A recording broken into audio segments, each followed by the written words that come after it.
If I were you, I'd take precaution.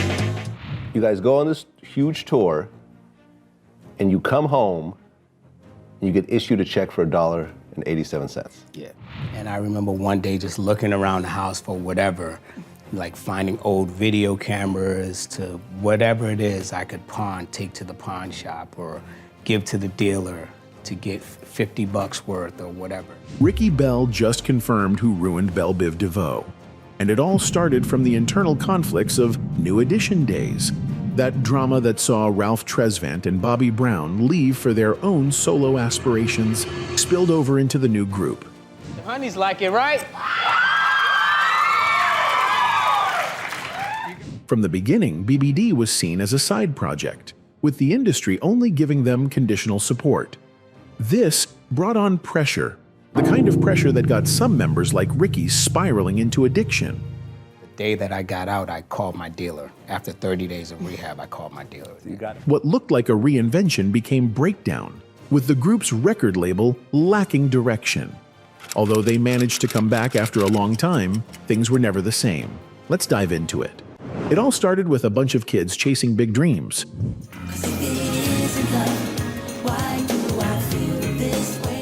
Sweating through rehearsals in members-only jackets like their futures depended on every step. They weren't just aiming to be a boy band, they were gunning to be the boy band. Candy Girl had just popped off. The grins were permanent, and the sugary hooks were everywhere. But under all that shine, stuff was already starting to fall apart. By the time the momentum really kicked in, Bobby had bounced. Ralph was halfway gone, halfway tired.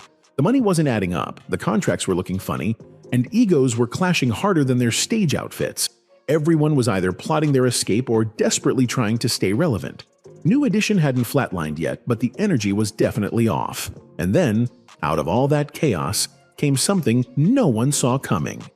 Ricky, Mike, and Ronnie decided they weren't gonna fade into the background. They regrouped, rebranded, and came out swinging as Bell Biv DeVoe. Yo, I'm Mike Biv, and this is Big Ron DeVoe. Coming to you live from Chicago right here. It's the daytime show, and we're taking over. The doc skips the soft intro and jumps straight into the mess. Money issues, broken friendships, bad paperwork, and somehow a sound that flipped the whole game. These were the guys who used to be on the sidelines, singing harmonies behind the stars. Suddenly, they were the stars, and they didn't tiptoe in. That first single? It hit like a punch. It was loud, fresh, and had that kind of energy that still gets people dancing at weddings even decades later. The suits were gone. So were the soft love songs. In came the bold fits, street attitude, and that one line that pretty much became gospel in every club and kickback. Girl, I must warn you. I sense. With help from the same crew that made Public Enemy sound like a riot, they ditched the soft edges of R&B and dove straight into the dirt. The drums slapped different. The bass hit like a warning. And the lyrics? Loud, slick, and sometimes a little off the rails. But nobody was doing it like that. Poison didn't just borrow from rap, it married it. No cute rap feature. No remix with a verse tacked on. Singing and rapping got thrown in the same pot, and somehow it just worked. BBD made that mix feel like it was always meant to be. If I were you, I'd take precaution. It was chaotic, it was loud, it was honest, and for a minute it ran the game. Their first album took off like crazy. The charts couldn't get enough, and suddenly these three backup guys were the main event. It wasn't some cute little spin-off anymore. It was bigger than anyone expected. And that did not sit well with the rest of the crew when New Edition tried to get back together. That reunion interview, a mess. All six of them squished on one couch trying to act like everything was cool. But Ralph was already on edge. Barely a few minutes in, he popped off at Mike for pushing the BBD name too much. It was supposed to be about the group, but Mike clearly didn't get the memo. The awkward silence said it all. Ralph might have had a point, but everyone in that room knew what was really going on. BBD was winning. and it was obvious. Mike had been scheming this whole switch-up way before anyone clocked it. Even back in the early New Edition days, he was sneaking little rap bits into the songs, sounding more like he belonged on a mixtape than in a boy band. By the time the group hit their more grown phase, he was hanging with Heavy D and showing up in Eric B. and Rakim videos like he was already part of that world. He wasn't just trying to be around the cool kids. He was building his own table. And then Poison dropped. That intro. Just a dude yelling the title over and over like a siren. It shouldn't have worked. It pulled energy from everywhere. LL, KRS-One, old school harmonies, locker room nonsense, and somehow smashed it into one song that actually slapped. Even the straight-up disrespect in the lyrics got overlooked. The message was messy, but it moved. And it sold fast. Then they doubled down with Do Me, which was less ooh edgy and more, how did this even get cleared?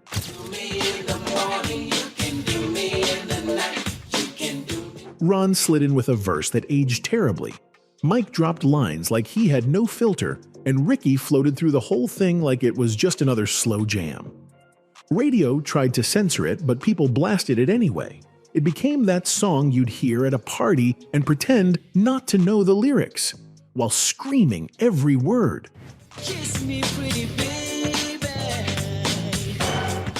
They had a whole tagline for their sound that sounded kind of ridiculous on paper, but once the music hit, it actually tracked.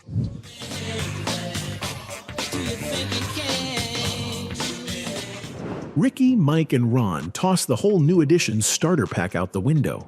The matching suits, the polished moves, the sweet talk, gone. They came back as BBD looking like they stepped straight off the block, talking slick and dressing even louder. And it wasn't just about looking tough. It was about flipping the whole script on what people thought an R&B group was supposed to be. Labels didn't know what to do with it. These were the same guys who used to melt hearts with ballads, now showing up in oversized fits, talking wild, and dropping tracks that sounded like they were made in a basement with a boombox and a dream. The sound wasn't soft anymore. It hit hard. It had edge. It had that say something if you want to energy.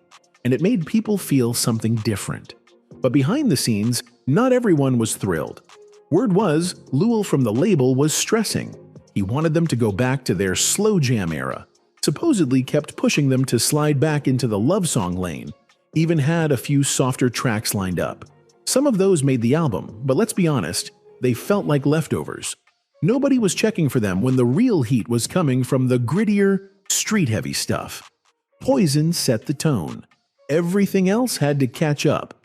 Meanwhile, the whole music scene was trying to figure itself out. R&B was getting rougher, hip-hop was breaking through, and old-school execs were scrambling. But BBD wasn't confused. They leaned straight into it. But yeah, all that reinvention came with drama. The switch-up didn't just shake things up for Ricky, Mike, and Ron. It sent waves straight through New Edition, too. Ralph, the smooth one with the babyface vocals, couldn't wrap his head around it. You got that good. You good for my health. While he and the rest of the group were still trying to figure out how to win over the bigger, wider audience, BBD had already pulled up in baggy jeans, talking like they were straight from the block, and somehow got the mainstream eating out of their hands. To Ralph, it didn't add up. How did that get accepted so fast, while New Edition, clean, polished, made for TV, kept getting boxed in as just black music? The shift wasn't just about beats and lyrics, it was the whole package. Pop was starting to lean towards the streets, and hip-hop was finally getting love beyond just black radio. BBD wasn't riding the wave. They were steering it. They helped push open the gates, letting rap and R&B walk in together and actually be taken seriously in the same space. That's what made BBD such a big deal. They weren't just singing love songs with a little edge. You didn't have to dress like you were on your way to prom. You didn't have to play it safe. You could show up in streetwear, spit bars, and still have Billboard calling your name. They made it okay to blur all the lines. No more picking a side, rap or R&B. You could be both. Acts like Missy, If you got a big, let me search it to find out how hard I got. TLC, Black Eyed Peas, Come on, rock that body. Rock your body. Rock your body. Come on. even Drake.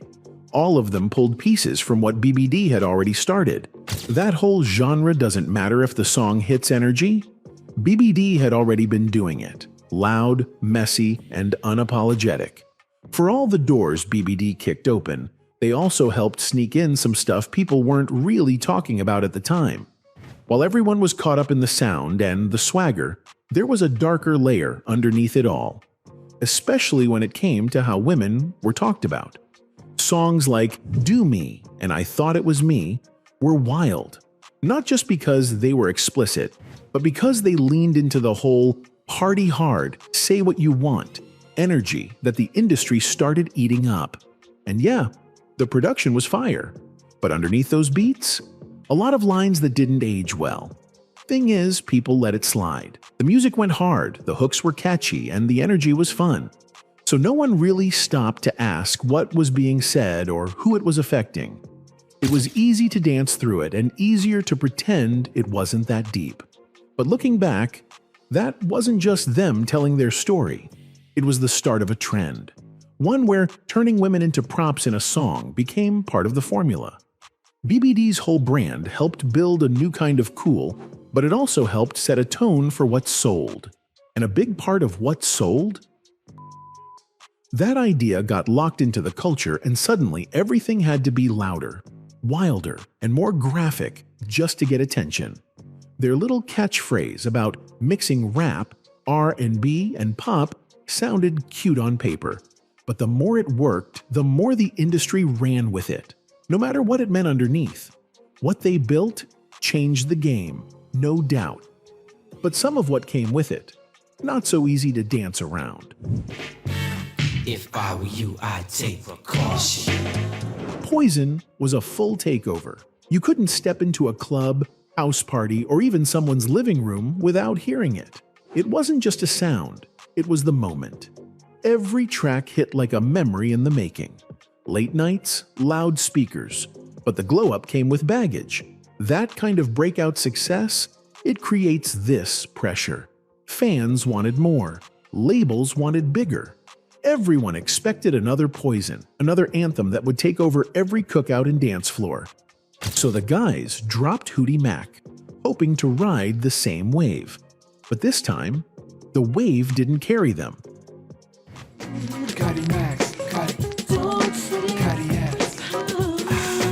The second album had its moments, but nothing stuck like before.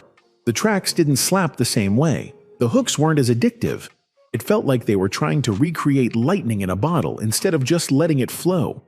And the thing is, it wasn't even about effort. They showed up, they worked, but the sound had already started shifting. The game was changing. Hip-hop and R&B were starting to move in different directions, and BBD's signature blend didn't feel as fresh anymore. The magic that once made them unstoppable was slipping right through their fingers. And it wasn't just the music that was crumbling. The bond between them, the thing that had made them feel like brothers instead of just bandmates, was starting to fray. Tension was in the air, even if they weren't saying it out loud. Everyone had their own stuff going on, and the cracks were starting to show. What used to be laughs and late-night recording sessions was now more like awkward silences and side eyes. The friendship that once held them together started to feel more like a job. That's what made the New Edition reunion feel like a last-ditch attempt to bring back the spark. Fans were hype, thinking they were about to witness a full-circle moment. But when the group hit the stage again, the magic didn't follow. The energy felt forced. Everyone looked polished, but something was missing. The chemistry was gone. The excitement that used to light up their performances just wasn't there anymore. It was like watching a group of people try to pretend like everything was fine when it clearly wasn't. The tour felt weird. The shows were stiff. The smiles looked tired. Even the fans could tell something was off. These weren't the same guys who used to command the stage with nothing but a mic and a beat. Time had passed, and it showed. What was supposed to be a nostalgic celebration turned into something kind of sad, like trying to recreate a memory instead of making a new one. After that, they stepped away again. But this time, it wasn't just a tour break. It was deeper. A step back from everything. The fame, the spotlight, the pressure to perform. And what came next wasn't more music. It was a lot of soul-searching. The kind that doesn't come with studio time or applause. Just quiet moments where you're forced to ask yourself the uncomfortable stuff. Who am I if nobody's cheering? Who am I without the group? Without the stage? For so long, their worth was tied to Bell Biv DeVoe. The fame, the platinum records, the chaos. But when all of that faded, they were left with the silence. And in that silence came the real work. Could they build something for themselves outside of the music? Could they be content just being regular people after living so loud for so long? This wasn't just some industry timeout, it was a total reality check. A messy, emotional, necessary pause. A chance to grow, to figure out what they wanted outside of the fame machine. It didn't lead to another chart topper or a shiny comeback single, but it gave them something more real. Clarity, healing, a shot at rebuilding without the pressure to perform. Maybe the most important thing they ever did wasn't topping the charts. It was learning how to exist when the lights were off.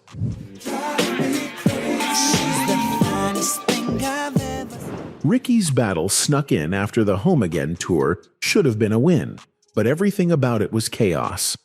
What used to be tight rehearsals and long prep days turned into a mess. No choreography sessions, no vocal runs, no full show practice. Everyone was winging it, and Ricky could feel the pressure crawling under his skin. It took me probably 16 years of going in and out of different rehabs or, back and forth from sober to, relapsing. He was anxious in a way he'd never been before. The tour was straight up disorganized. 6 different buses, money disappearing, and no one could figure out where the budget was even going. From the outside, it looked like a success. On the inside, it was falling apart. Bobby wasn't helping either. He'd show up late, high, or not at all, and it became a fight every other night just to keep the show moving. Still didn't know the significance, the depth of how bad it was or how strong the addiction was. Because the day that I got out, I called my dealer after 30 days of rehab. By the time it all wrapped up, Ricky thought maybe he'd finally catch a break. But coming home made it worse. His house was in foreclosure. All those months on the road, and somehow the money just vanished. His managers were supposed to be handling things while he was gone, but clearly someone dropped the ball. And now he had to figure out how to save a house he didn't even know was at risk. He was lost, fully lost. That's when Amy came in. She wasn't flashy. She wasn't trying to fix him. She just gave him space to breathe. Her and her mom showed up for him in a way he hadn't felt in a long time. Real support, no judgment. When everything else had collapsed, his home, his finances, even the group, she helped him move into a small apartment and figure things out one day at a time. It was really hard.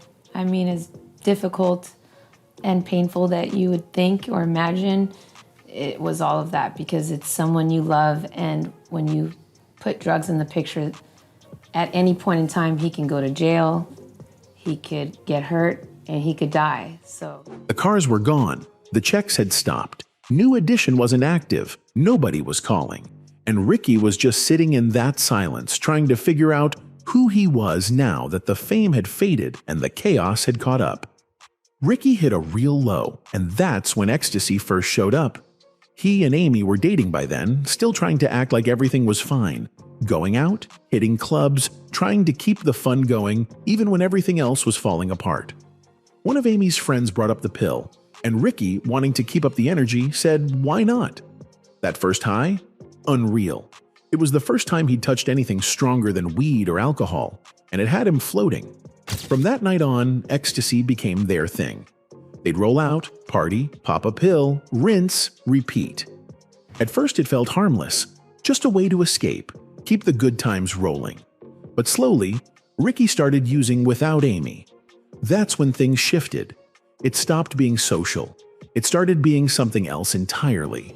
Then came a dealer handed it to them for free one night, just casually dropped it off like it was nothing. They didn't touch it right away. It just sat there for a bit, no big deal. Until one night, already high, they gave in and tried it. For Ricky, it was instant and dangerous. The way it hit him, like a switch flipped. Suddenly, he wasn't in control. It didn't feel like a decision anymore. It just was. And the worst part, he'd always sworn he'd never touch coke. One of his close friends had died from it at 23. That funeral stuck with him. For years, he'd said no, even when it was around. He meant it, until he didn't. Now he was in way deeper than he ever expected, caught up in something he never thought would be part of his story. Amy didn't take to it the same way. For her, coke was just bad. The high didn't last, the crash was nasty, and it honestly wasn't giving what it was supposed to give. She was over it pretty quick. But Ricky, that one hit turned into a spiral. It lit something up in him, and suddenly it was the only thing he wanted. The rush was short, but the craving came back fast, louder every time. It gave him this fake sense of confidence, like he could breathe again. But it never lasted. As soon as the buzz faded, everything he was trying to escape came crashing down. Harder, heavier. The shame, the anxiety, the self-doubt, it all snapped right back like it never left. And then he'd chase the high again, just to make it shut up for a minute. The sad part? Ricky didn't even fit the drug addict image people always picture. He was the chill one. Smoked a little, drank a little, but never wild. He was never that guy. Until suddenly, he was. It wasn't about partying anymore. It was something deeper. The drug had locked into his system, and it wasn't letting go. This part of his life wasn't just about getting high. It was about everything that came before it. Pressure, failure, the feeling of losing everything and not knowing how to deal. He was broke, overwhelmed, unsure of himself, and clinging to anything that made him feel okay for a second.